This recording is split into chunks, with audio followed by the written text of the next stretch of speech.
Banana bread overnight oats.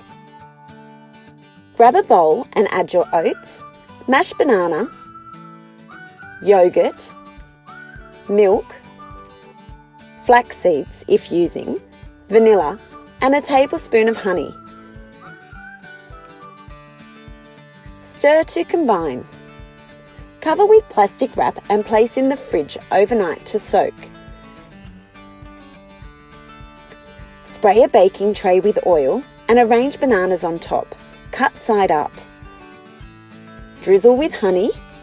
Cook under the grill for 5 minutes or until caramelised. Spoon the oat mixture into serving bowls. Decorate with strawberries, ruby grapefruit and caramelised bananas. Sprinkle with walnuts and drizzle with honey.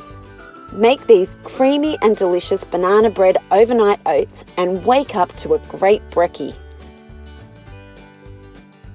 Click here to subscribe and make sure you hit the bell icon so you get notified when there's a new video ready for you.